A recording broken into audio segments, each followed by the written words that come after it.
Hi friends, ಎಲ್ರಿಗೂ ನಮಸ್ಕಾರ. ನೀವು ನೋಡ್ತಾ ಇದ್ದೀರಾ ನಿಮ್ಮ channel winner circle with Niranjan. Continuous drops ಕಲ್ ಮೇಲೆ ಬಿದ್ದು ಒಂದು ಮಾರ್ಕ್ ಕ್ರಿಯೇಟ್ ಆಗೋದಿದೆಯಲ್ಲ, ಸ್ಮಾಲ್ ಸ್ಟೆಪ್ಸು ನಮ್ಮ ಲೈಫಲ್ಲಿ ಕೂಡ ಅಷ್ಟೇ ಹ್ಯೂಜ್ ಇಂಪ್ಯಾಕ್ಟ್ನ ಕ್ರಿಯೇಟ್ ಮಾಡುತ್ತೆ.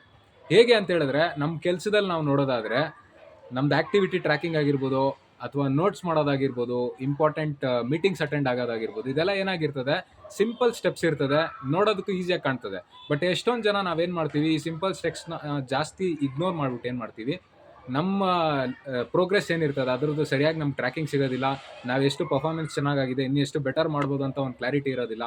ಸೊ ಹಾಗಾಗಿ ಏನಾಗುತ್ತೆ, ನಮ್ಗೆ ಒಂದು ಪಾಯಿಂಟಲ್ಲಿ ರಿಯಲೈಸೇಷನ್ ಆಗುತ್ತೆ, ಎಸ್, ಆ ಸಿಂಪಲ್ ಸ್ಟೆಪ್ಸ್ನ ನಾವು ಫರ್ಗೌಟ್ ಮಾಡಿರೋದ್ರಿಂದ ಅಥವಾ ನಾನು ಅದನ್ನು ಇಂಪ್ಲಿಮೆಂಟ್ ಮಾಡದಿರೋದ್ರಿಂದ ಏನಾಗಿದೆ, ನನ್ನ ಪ್ರೋಗ್ರೆಸ್ಸಲ್ಲಿ ಇವತ್ತು ಇಷ್ಟೊಂದು ಡಿಫ್ರೆನ್ಸ್ ಬಿದ್ದಿದೆ ಅಂತ ನಾವು ಫೀಲ್ ಆಗ್ತೀವಿ.